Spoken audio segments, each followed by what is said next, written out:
Hi, this is Roger Green, host of the Surfing the NASH Tsunami podcast. This week, we are offering 4 conversations from episode 57, our wrap-up of AASLD 2021. This conversation starts with my icebreaker question. What was the one thing in AASLD 21 that, in the words of Stephen Harrison, put the biggest, fattest dent in fatty liver disease? After all the panelists answer, Stephen outlines a path to bridge through joint biopsy MRE results to a non-biopsy future, while Manal Abdelmalek talks about how graphic the shortcomings of biopsy are when every quantitative steatosis measure and non-invasive test in the Alpine 2-3 results pointed to a successful trial and a single semi-quantitative fibrosis read for a dosing level doomed the study. One clear theme of AASLD 2021 was that the emergence of vast quantities of data supporting NITs as better drug performance metric can advance the field dramatically. So sit back, listen, enjoy, learn, and when you're done, join the discussion on our LinkedIn and Facebook discussion group.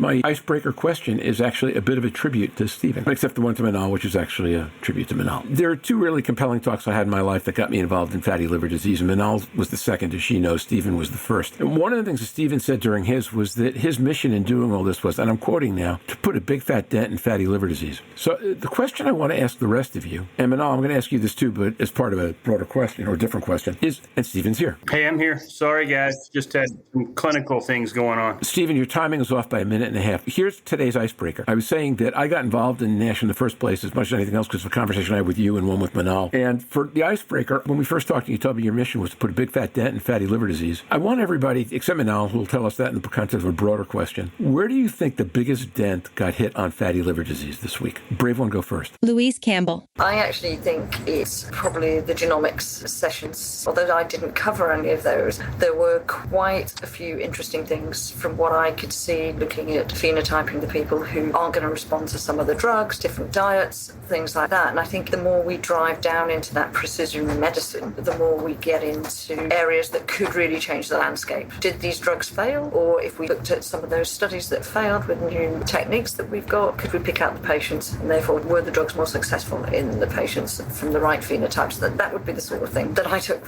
from this meeting that I hadn't seen previously. It's a great answer, Louise. Thanks. Okay, now whoever goes next can't repeat that. Jörn Schattenberg. All right, I'll go next. So for me, the big dent it really comes in from the fact that we're talking with different physicians beyond hepatologists to how to identify these patients, to make a difference for these patients, to actually find these patients. Albeit no approved therapy is available today yet. We're discussing these strategies, how to identify them in different settings, in different healthcare systems. And this is a big step towards the realization that the disease is important, it's real, it's critical for patients. There was a special prize given to Dana Cryer for her advocacy. This is really the momentum that we've reached more people than just the experts with this critical disease. Thanks, Jörn. We're reserving Manal for last, so Ian and Stephen, go ahead. Ian Rowe. Well, I'm going to go next. I'm ready to follow on from what Jörn said, and that is that I thought that this was a meeting that was a bit about research, but a lot of it was about practice and about how we might implement treatments that are not drug treatments now for the benefit of patients. So there was a real focus that came through the meeting on diet and exercise interventions. That's to the benefit of our patients today. It reflects a wider recognition that we need to do something now, and we can't afford to wait for drugs that will be coming down the line. Okay, thanks, Ian. That's great. Stephen? Stephen Harrison. As I reflected on the meeting and reflected on, first of all the great talks that were given, and many of those by you guys. And by the way, before I go on, I'll say great job, Manal, on your wrap-up. I thought that was very well done. And trying to go through his 475 different posters and whittle down what was the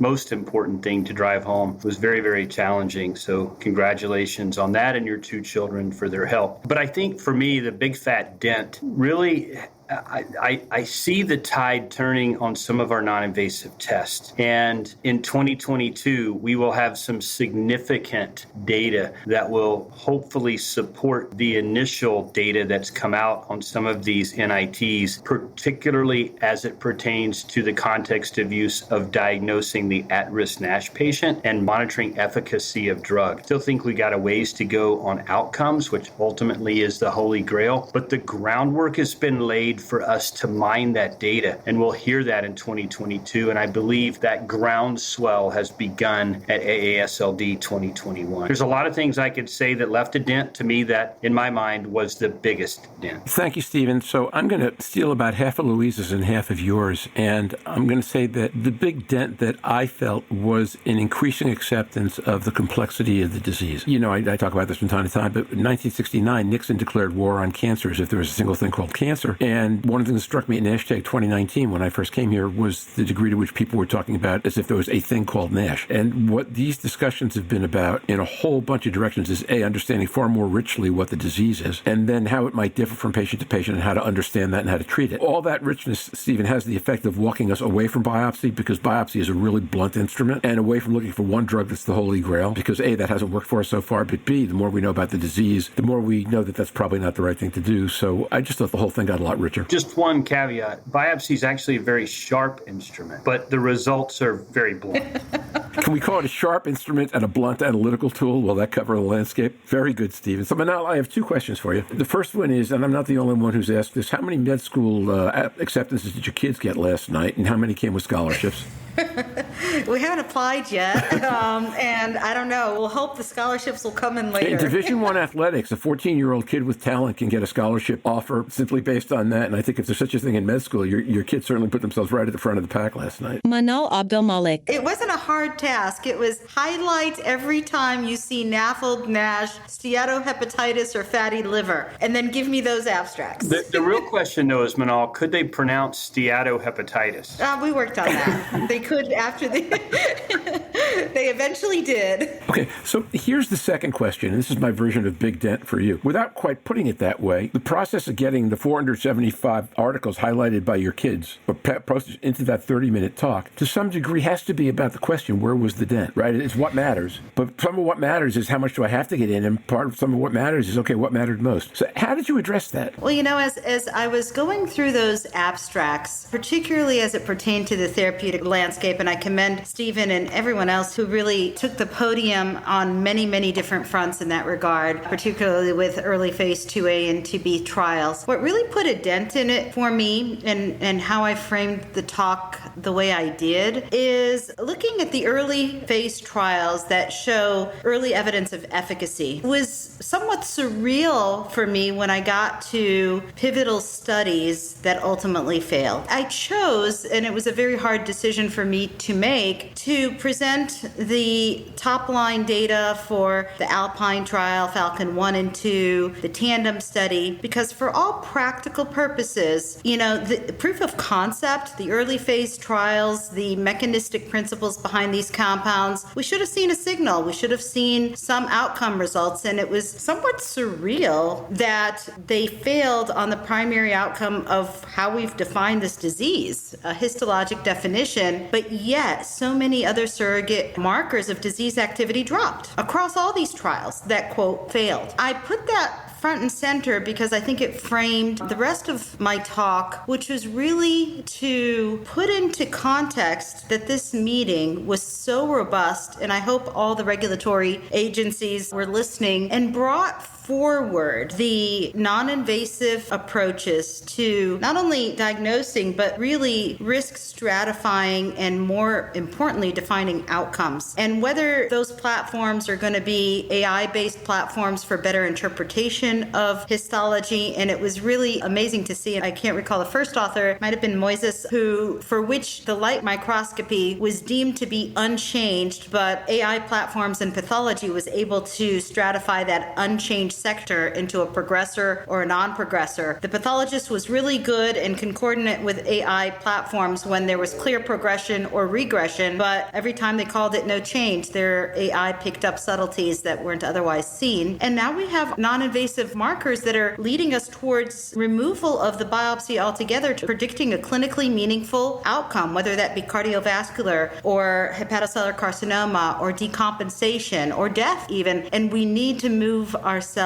away from, as Stephen so sharply said, the sharp endpoint, which is so blunt and nondescript. And as I was entangled in all of these abstracts, I wanted to deliver a message. Look how far we've come, but look how much we are failing, and we need to reframe our approach. We need to rethink about how we're defining our endpoints. We need to look outside and beyond the biopsy to more sensitive surrogates to define such endpoints, or we're going to potentially set ourselves up for more failures unless we learn from past history and capitalize on the very robust platforms, technologies, and innovative science that we saw brought forward here when it came to genomics, proteomics, and modeling approaches to optimizing the area under the receiver operator curve for performance of imaging coupled with score or surrogate biomarkers as predictors of outcomes. Manal, what's interesting is that Stephen made a similar kind of comment last night, except I don't think it presupposed a solution. At least not the way he said it last night, right? We're getting to the precipice. Something has to give. I hope it's the biopsy. Can any of you see a realistic scenario under which it isn't the biopsy that gives, the scenario under which that maintains primacy for another few years, leaves us basically struggling as we've been? Or do you think at this point it's virtually preordained, even if you can't tell the path, that's where it's going to go?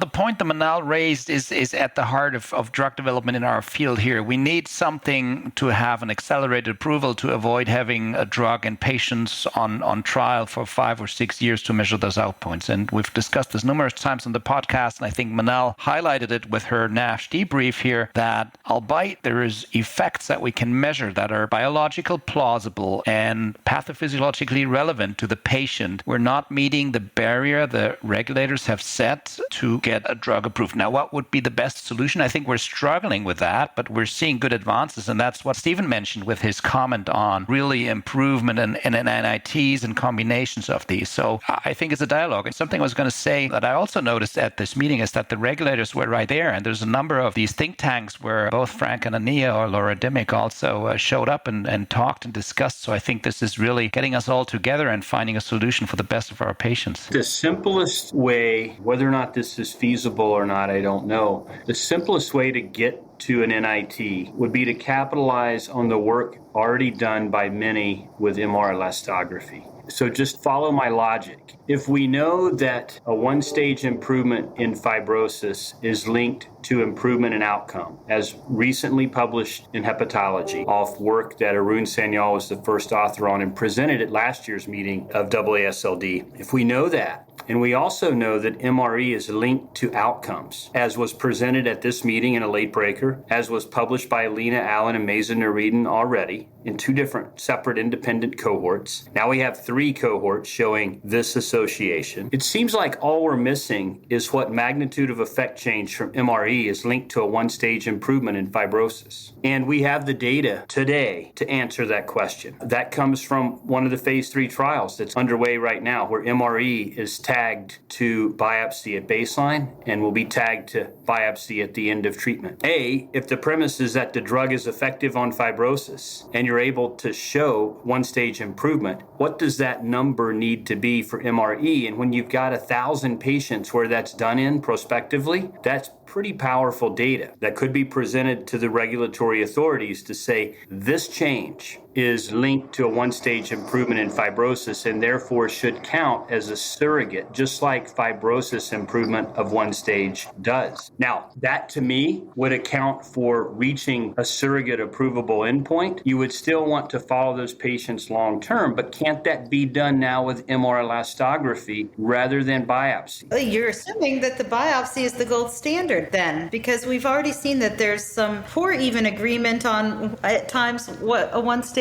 improvement in fibrosis is across different reviewers. So it gets to the point of validating a surrogate marker against histology when histology in and of itself is a poor surrogate. And I've struggled with this rationale. So if you're validating something that's better than a poor surrogate, then you're only making it poor, as opposed to using it as a standalone, independent predictor of an outcome. Manal, that'll come. That'll come with time. I'm just thinking in the short term, how do we bridge that to become acceptable? We would need to do it where we have consensus, probably against artificial platforms for interpretation of the histology, for which we have more optimal optimal sensitivity in fibrosis measures and use that by which to validate the MRE. That's a good point. We actually have that data now from HistoIndex. 16.94% improvement in collagen links to a one-stage improvement on an ordinal semi-quantitative scale. That's unpublished data, but that's data that's actually out in the domain and can be spoken about. If you wanted to go that way, again, I think at the end of the day, what we need to do is, as this groundswell builds about the variability that exists with biopsy, and concomitantly and in parallel, the groundswell is building for some of these NITs, is that it's time, and we've talked about this through the Liver Forum, we talked about it through the NASH-SIG, we've talked about it through Summit, we've talked about it through other consortium about we talked about it at NASH-TAG, and we will have a fireside chat with the regulators, with key opinion leaders, with industry representatives at NASH-TAG, where the whole idea about this is to show the data with NITs, show the issue with histopathology, ordinal scale, semi-quantitative interpretation, and then see if we can reach a common ground on what it takes to achieve replacement of histology with an NIT